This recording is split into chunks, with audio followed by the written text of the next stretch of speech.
Yo, this is Cnote, and you're watching the ART BANDO. Let's hop out, hit him out zone. I put on side of the wheel when I slide in the shit, gotta get him out zone. Yeah, what's happening in my phone? I made a meal off my phone. Yeah,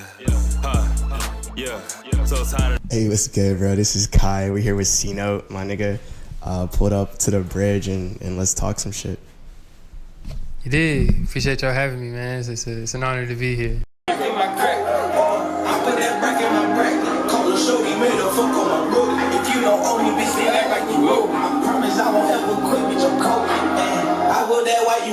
Yeah. I appreciate y'all. I see what y'all be doing, and it's hard, bro. It's tough. Fresh.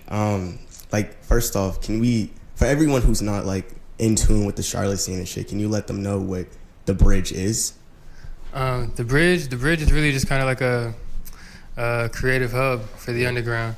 So we try to cater to all of the different art mediums. Yeah. And try to just kind of give them an environment, give them a space to do their thing, kind of flourish, you know what I'm saying? Yeah. It started as a recording studio. And so we had a recording studio in Noda, in the Noda Studios building. And then a lot of artists were just kind of calling it like their second home, you know what I'm saying? And they were kind of just kicking it there, you know what I'm saying, outside of sessions and everything like that. Yeah. And it just kind of grew and expanded. I got a second room in that building, turned into kind of like a snack store. So we were selling chips, we were selling getting bread, drinks. Yeah, we were selling all type of stuff. I was selling like leaves and paper because you could smoke inside the building at that Y'all building. sold leaves and papers? Yeah, That's it tough. was like a smoke shop. I had lighters and everything. bodega. Man. Like, exactly, literally just like that. You know what I'm saying? Get And a chopped cheese from the bridge. Everybody that was in the building, there's like 40 rooms in that building, and there were like bands that were rehearsing in there. There was other recording studios, and I was cool with a lot of them just from being there so often. And so everybody would stop by the room, grab a couple snacks, grab some drinks or whatever, and then go do their thing. So all of that space started to get occupied by a lot of the underground Charlotte scene. Or I don't know what I'm saying.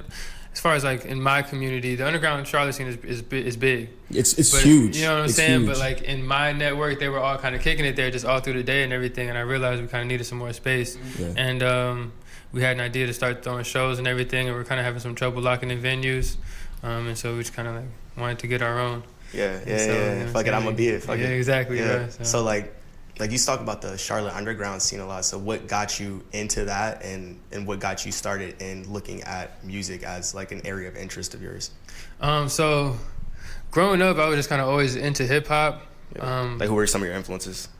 Like Wayne. I was really into Wayne. Yeah. And then I got really into like Odd Future.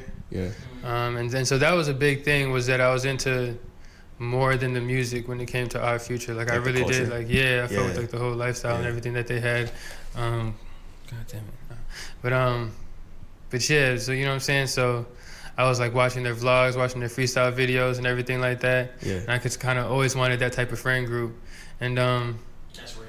yeah, hell yeah. And then a lot of my friends, a lot of the homies, they started rapping, just freestyling and everything. You know what I'm saying? I had some homies that were producing, making beats, and I was never like into that myself as far as like making the music. But I just kind of always like, I was just surrounded by it, and eventually I kind of wanted to be a part of it somehow, some way. You know what I'm saying? Be of some sort of assistance. I just love the idea of like self-sufficiency, taking care of yourself. You know what I'm saying? I see it as like a form of liberation for us. You know what I'm saying? So you don't make music? No, I don't. So like, what would you say your role in everything is? Like, what would you say like your area of expertise is, or that you like your lane?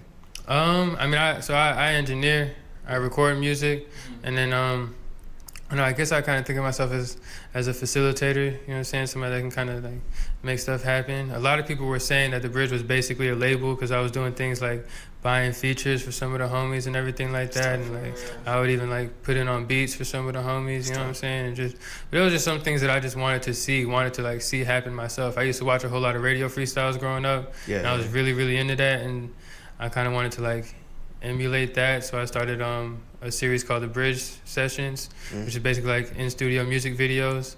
And so, you know what I'm saying? It's just like, I don't know, just facilitating, making things happen. I guess like a dot connector type of thing. Yeah. Why did you name it the Bridge? So initially it's just kind of like, I was just kind of working at Amazon and then just going home or just going to somebody's house and just smoking, you know what I'm saying? I wasn't really doing nothing. I felt like I needed to take like a leap of faith. I need to just kind of do something. You know what I'm saying? And so it was kind of like, just take a leap of faith off the bridge type of thing. And then it just kind of came together because of like the nature of the space. It was bridging a lot of people. A lot of people were seeing people that they hadn't seen in years. A lot of people are meeting new people, and it just genuinely became like a bridge for people. And I don't know. It just kind of like, and I wanted a general name too, an easy name that was just kind of like quick to remember, easy to remember. People could play with it however they wanted. But like I had some people that were like naming mixtapes after it and things of that nature. You know what I'm saying? So it was just something that was easy to work with. That's good. That's good. It's good branding too. Good branding. Good branding. What were some of the first successes that you've seen like from starting the bridge? Well, to be honest, I guess first and foremost for me, like individually, I quit my job like 2 months, a month into having the bridge, into having the first studio. Let's go. And then I haven't gotten another job since. That's real. That's fire. That's fire, bro. That's a flex, bro. Flex that shit. That's fire. You know what I'm saying? But I don't know. Just like we did a lot of traveling. We've been to like New York. We were like 20 deep in New York for Mavi's concert. Oh yeah. We threw a show in Atlanta. Yeah. We were like 25 deep out there. We've been to Raleigh a couple times with IndaFest. We've been like 2 Sprinter vans out there. And so I say the biggest thing and like where I find the most success and the most fulfillment in doing this bridge thing is kind of like introducing new experiences for people, the people that are around and everything. Like some people, it was their first time getting on a plane. It was their first time in Times Square, you know what I'm saying? Some of their first time in Atlanta. We went to DC, it was somebody's first time in DC, you know what I'm saying? So things like that, bro, I feel like those are real memorable experiences that 10, 20, 30 years down the line, they can remember that, you know what I'm saying? And it's so fire that you like can facilitate that for your homies, bro. Like that's so gas, bro. That's tough. So that's tough. just trying to make things happen. Nah, facts. Yeah, no. I had one question. I'm trying to think, bro. What the fuck was I Oh yeah, for like, cause I think the what you've done in the way that you've structured your life has been like a big leap of faith, like in connection, especially to the naming of the bridge. So what are some things that you have to say to people who are scared to make that leap of faith and invest and believe in themselves to that degree? People are only going to believe in you as much as you believe in you. And I think that's the biggest thing. And so as soon as you start to lose faith in yourself, a lot of people are gonna like Lose faith in you. know what I'm saying? Yeah, like it just kind of works that way, and you can't blame them for that at all. You know what I'm saying? It's really up to you to kind of like do the soul searching and make sure that whatever you're doing is fulfilling to yourself, and then just go after it. Make sure you put every dollar back where it came from. Yeah.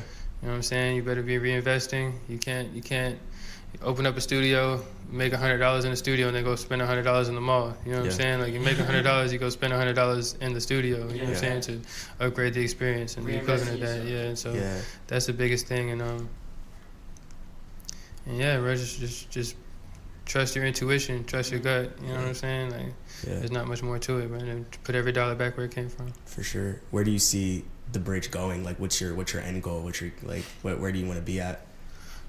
So that's such an interesting question to me because like I did the whole business model, business plan thing, and I had the 3, 5, 10-year plan and all of that, and having this sort of space was like the 10-year plan, and it ended up happening so much quicker that it's like now it's like I don't know. It really happened too quick, and so that's another thing that I would just say, kind of on the business tip, is just make sure you don't scale too fast. You know what I'm saying? Take those baby steps, even if you see like the opportunity to kind of take that huge leap. Sometimes it's just not in the best move. And so like I guess whenever people ask me that now, it's just kind of like sustainability at this point. And so whether that's try to, you know what I'm saying, keep this, maintain this for however many long years, or get another space, and then after we do get another space that's kind of like completely stable, and it's just about multiplying it. And so hitting another city, you know what I'm saying? Imagine having a building like this in Atlanta or something. I like that word you use, sustainability. It's like, nigga, just let me chill for a minute. Let me hold on to what the accomplishments that, because like I feel like especially in this society we move so quick to like what's the next shit, what I'm doing next, like instead of living in the accomplishments that we've accessed. So that's fire. Bro, you said you don't smoke, bro. And I think let's take a moment of silence for that.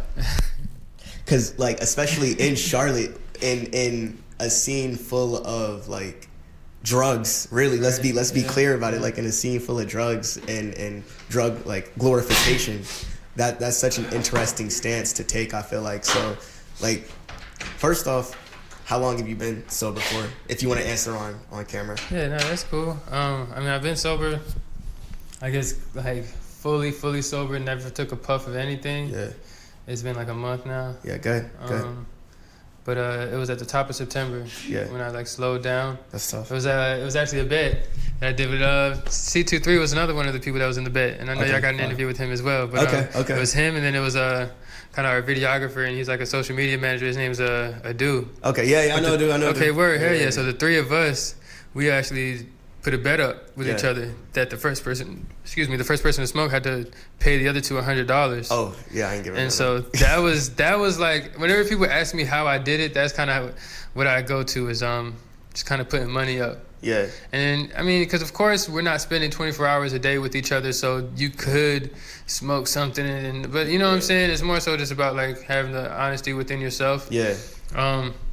And so it's like, okay, am I really gonna pay $100 to smoke this blunt? Yeah. You know what I'm saying? It's like, no, I'm not. You know what I'm saying? I'd rather just not smoke. Kind of too bad. Right. And so after about 2 weeks of not smoking, I was like, you know what I'm saying, I got over the urges and everything. I got over my little withdrawals of, you know what I'm saying, being irritable, not being able to sleep and all of that. Yeah. And so after that 2 weeks, I was waking up hungry again. I had been smoking for over 10 years. Yeah. Like every day. Every day. Okay, multiple like times a day. Okay. Yeah, like it was like since the 10-year mark that I'm thinking of in my head, it was like a little bit before when I like first started smoking, but at least 10 years ago, it was daily. And I haven't taken longer than 2 weeks off of smoking since then. You know what I'm saying, at all. That's and hard. So there was some like almost like brand new feelings that I was getting from not smoking anymore. You know what I'm saying? Yeah. And so like I was waking up hungry again. My appetite was like just you know what I'm saying? I had much more of an appetite. And then I started dreaming again.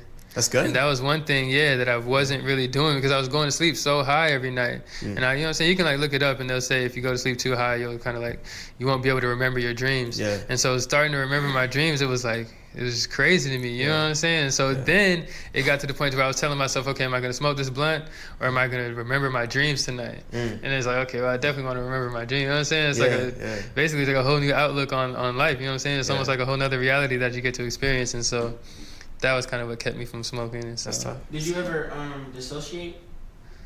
I've done that once. Like lucid dreaming. Nah, like when you just like when you feeling like life ain't real or some shit. Like you feel like disconnected from reality. Oh no, not really. Definitely not in my like waking life. I don't think I've ever done anything like that. I was super into the psychedelics at one point in my life. Yeah. And so I guess like substance-induced disassociation, I've probably felt that, but you know what I'm saying? Okay, yeah, so I felt that, you know what I'm saying? I used to do all type of stuff. But I was just real curious about, you know what I'm saying? I just feel curious about life and everything. And then one thing that kind of shut down some of my inhibitors towards it was my brother. He's like 33 now, I think, something like that. Yeah. And you know what I'm saying? He's fully stable, wife, kid, house, and all of that. Like, you know what I'm saying? He's doing good. Yeah. But he also used to do a whole lot of drugs. And so to me, I was like, okay, well, if he could do that shit, well, fuck it, I could do it. And so like I used to do a whole lot of acid, I do a whole lot of shrooms. I used to get my hands on some Molly sometimes. And then I did DMT a few times as well. Yo, how lit and that? So the DMT, that's where the real disassociation came from.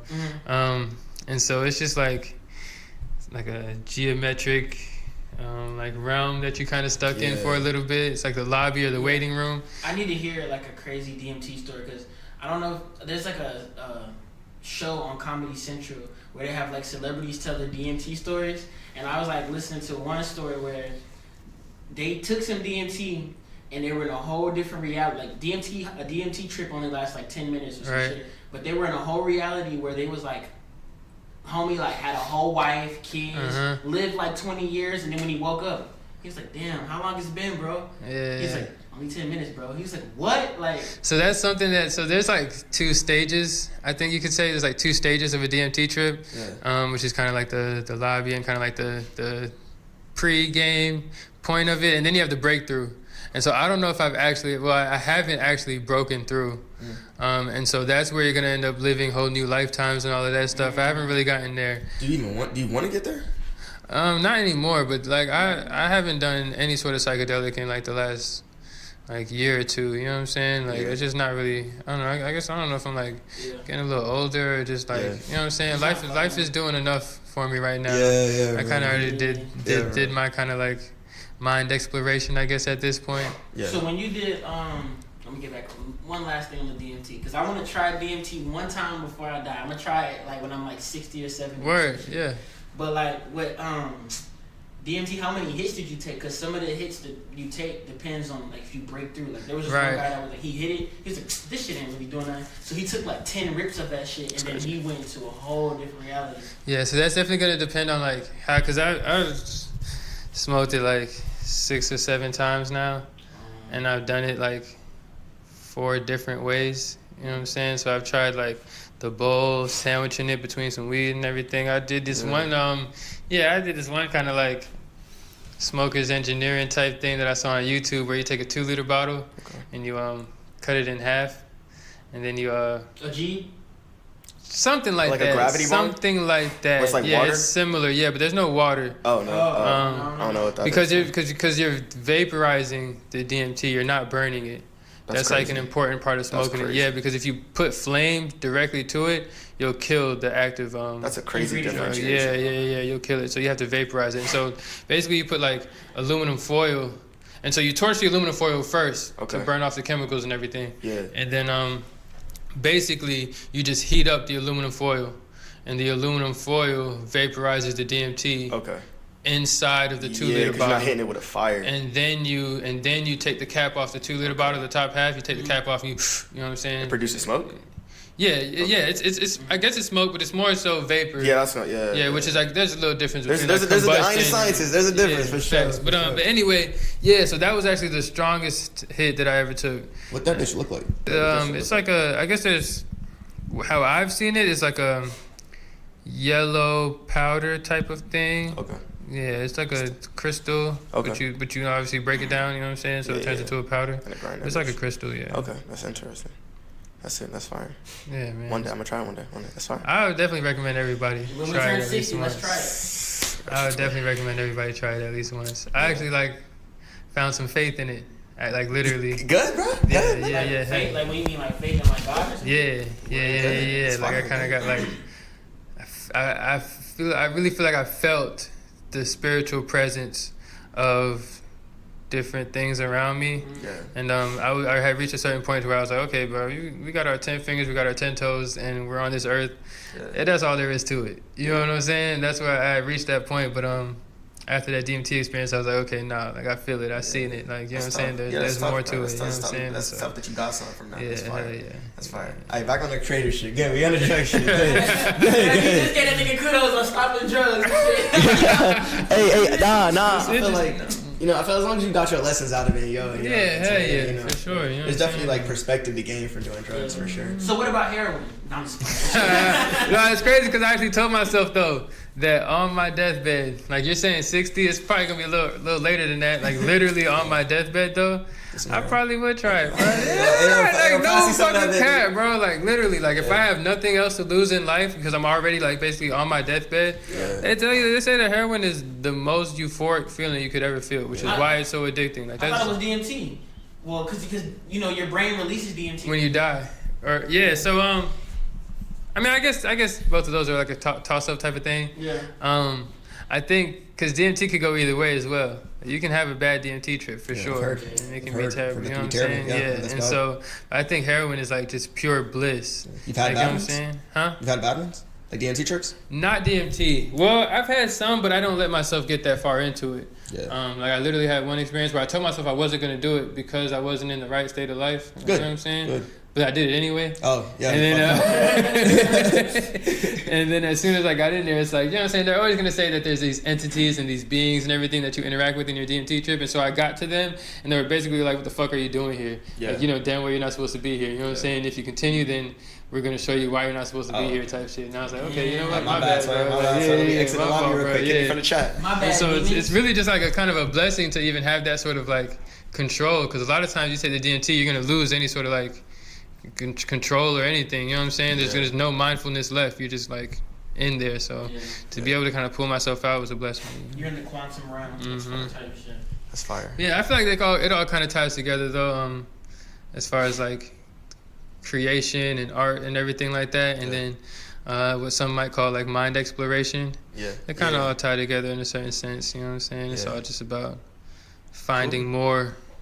Yeah, just finding more in life, within life. So That's real. Cool. I think zooming out to the creative shit. I think the most shit that like I see from the bridge that I appreciate is like the community that y'all built. Like y'all seem like actual friends, which is really nice. Especially like in the Charlotte scene, which is fucking hard. Yeah. So I guess like let's talk about some of the community building, because I think that's also like a place where a lot of creatives struggle. One, to find acceptance in community, and then to like be able to build a community that they can rely on. So let's talk a little bit about that. Like, so what was the process like of like starting the basis for that community that you built? It really kind of just built itself, which is how the bridge ended up growing into its own sort of like culture. Yeah. I like there was nothing super intentional that I did for it to happen. It's just a matter of having the space, making the space real comforting. Yeah. I was being a good host. I was trying to be a good host, you know what I'm saying? There was a point in time where I just had bottles in the recording studio, and if you were in there, you could just kind of like pour a cup, you know what I'm saying, just drink a little bit and everything. And so Niggas I said, niggas love drugs. Niggas love drugs yeah, and drink. I was saying, I don't know, just something about it. But it was initially for the recording studio, because it's like the sessions, they would come in, pour themselves a little cup, and they feel like they're looser to be able to rap and everything like that. But like I said, people really were just kicking it in the bridge, you know what I'm saying? Whether it was they needed a place to smoke because you could smoke in there. So a lot of people, you know what I'm saying, they couldn't smoke in their house, so they come to the bridge and smoke or whatever. And then they run into so-and-so, they'll just be kicking it. And so it kind of like started with that. And then, of course, as we started taking the trips, you're going to get close with people through these trips. And it's like authenticity. Right. And then there was a paintball trip that we did too, and we need to do it again. But that was one of the bigger kind of like bonding experiences as well. It was a what type of trip? Paintball. We went paintballing, and so that was really dope. We were probably like 15 deep out there. Yeah. And so, you know what I'm saying, any sort of tactical kind of like strategic sort of bonding time is gonna do you some good. So it's just a matter of doing stuff outside of just smoking together, you know what I'm saying? And especially if there's some sort of shared common interest, which was the music or the art in general, you know what I'm saying? So what were some of the struggles you had just curating the bridge, putting it together, and getting to where you're at now? There were definitely a whole lot of financial struggles. Just a matter of making sure the rent was paid, even making sure the rent is paid here now.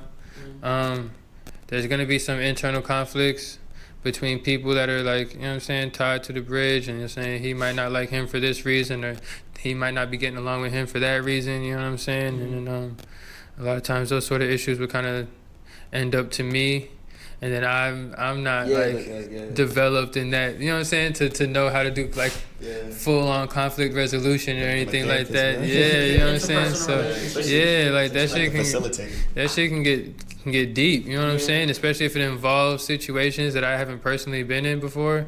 So it's like hard for me to kind of speak on. It's hard for me to kind of like place any sort of judgment or say he's right or he's wrong for doing this or that when he has this going on in his life that, you know what I'm saying, is out of his control, but it's impacting him like, you know what I'm saying, enormously. I don't know how to speak on that type of thing. Since you're the guy that everybody goes to when there's a problem here, who do you go to when you try to like figure out like, hey, how do I solve these people's problems? I mean, it's all like kind of still within the family. Like even if if like person A and B are having an issue, sometimes I will go to person C and say, yo, you know what I'm saying, this is going on, like how you think it should go down, you know what I'm saying, how you think we should handle it and everything like that. Like there's a little bit of a hierarchy in the sense that it's like, I guess I'm at the top because I founded everything type of thing. But everybody that had their role in the bridge was like, I don't know, they had some rank, you know what I'm saying? They had like a level of authority to where I can go to them and say like, you know what I'm saying, how should we handle this? Yeah. And so problems that happened in the family kind of stayed in the family type of thing. The bottom of it is peaking. You just gotta hold it like this. Just hold it like that. But yeah, man, problems that happened in the family just kind of stayed in the family. Mm-hmm. And that was basically it. Sometimes I'll talk to my mama, you know what I'm saying? Yeah. But she wasn't that much of a help because she's not really. She'll understand. Yeah, you know what I'm saying? She's not into all of this, so. Yeah. So yeah, bro. Cool. That's basically. And I got a dog. I got a dog. Her name is Dolce. Nice. What kind of dog is it? She's kind of a mutt, but she's my mutt. So, Yeah. She's She's a mixed your breed. You mutt. know what I I'm got a saying? mutt, too. Yeah, exactly. So it's actually an interesting story. So at the old studio building, like I said, there's like 40-some people in there, and I know a lot of them. And so one of those people were walking on the on the other end of the parking lot, and I was at the door waiting to grab somebody to bring them inside. Yeah. And that guy's walking on the other side of the park with the dog, and he turns to me. He's like, "Yo, Cnote, do you want this dog?" And I was like, "Yeah." And so that's how I got Dolce. And there's like a lot of people that, you know what I'm saying, they saw me 1 second, I didn't have a dog, and then they saw me 2 minutes later and I had a dog and everything. And that was like, you know what I'm saying, that's just a lot. But anyway, it's like, if I'm the battery to the bridge, then Dolce is definitely the alternator. Good, You know what I'm saying? yeah. She's the one that keeps the battery charged. Yeah, nah, animals to do it, bro. Because, Yeah, like, bro, they yeah. don't got no fucking issues, bro. They just, like, I'm just here, bro. You know what I'm saying? Yeah. So Yeah, yeah. I find peace. Support I ain't gonna lie, Looking with at- my looking at dog, I definitely vent to him. You know what I'm saying? I be like, man, this some bullshit, Sage. Man, this some bullshit, Sage. And then my dog be like, and then it's like, okay, you know what? Maybe it's not that deep. You know what I'm saying? Like, sometimes you're venting it out to people that'll kind of like turn you up. You know what I'm saying? They're gonna start to like put fire under your ass about it. Yeah. But my dog, bro. Like, can I just get pet, bro? Gonna That's chill, what's the bro. word. Like you know what? I guess that is all there is to life at the end of the day, bro. Yeah. See, nigga, I got a cat. That's my nigga, bro. Yes, That's not nigga. Come on. That's not nigga, bro. Come on, I couldn't do it without nigga, bro. You can learn a lot from them, bro, because they don't have any sort of like Yeah. external influence from the They're world. just you know what I'm alive. They're saying? just present it's and them, alive, bro. It's just bro. them and their That instincts. and kids. Word. You can learn a lot from kids. Okay, too. yeah, facts. I have a little step nephew, right? And I remember like he wasn't acting. He's a good kid. He wasn't acting bad, but like he was getting on my mom and her husband's nerves and shit. And they were like, go to bed. And this nigga, instead of him throwing a temper tantrum and getting pissed, he said, "Hey, bruh, sometimes you just gotta do things you don't want to do." And like I was like, damn, that's real as fuck. Profound as hell. He's been here before, bro. This nigga 6, but I'm like, yo, that's real as fuck, bro. Like I've never, you know what I'm saying? I've never heard Nah, a for kid. real. Like, I know at my age I would have fucking like got mad as fuck and shit, but. Nah, I'm bro. gonna wrap it up, bro. It's getting close to that time. Yeah. Do you have any last things you want to say to the people? Yeah, what are some advice or things you would say to other creatives or people who aspire to be in positions like you? Or just looking, Yeah, bro, that shit. Stay down till you come up. You know what I'm saying? Reinvest every dollar, put it back where it came from. Show love to the people that show love to you. Even the people that don't show love to you, just show love. You know what I'm saying? Express gratitude at all times. You know what I'm saying? Even for the smallest things. Be completely honest with everybody, because the first person you'll ever lie to is yourself. Anytime you tell a lie, you're lying to yourself first. That's real. That's a good one. Yeah, bro. Just keep it G, bro. You know what I'm saying? Like, just keep everything player, bro. Just keep everything cool, bro. Don't ever get out of character for nothing. Shit's gonna come up, bro. Just hold it down, bro. Stay solid with yourself. Stay solid with the people that love you. And I just want to say big shout out to C23 for putting me on to who you were. Hell yeah. Because Yeah, honestly, no I doubt. thought he ran the bridge at a certain point in time. And then when he put me on game, like, did you see the interview that Yeah. When he put me on game about how you were such a businessman, how you had the Nota location and you had the vending machines and shit. I was like, dude, I got to meet this guy. I got to interview him because that's a lot. You don't really see a lot of black people. You know, they are, but they don't get the praise that they deserve. Right. For, you know, doing a lot of good shit in the area, bro. Yeah, Yeah, man. hell yeah. Thank I you, appreciate that, bro. Yeah, that's my dog, bro. He's basically the other half of this whole thing. So Yeah, for sure. yeah, bro. I wouldn't ever want to take anything away from him. Yeah, I appreciate y'all having me, man. For sure, bro. Love, bro, and all of that. Peace. Cool. That nigga played back cool and that was after the fact. I feel like J. Abdul, I made a rap from the raps. I dropped the tape at 19 and that was after the Mac. Just tapped in with ART BANDO, used to rap in the trap.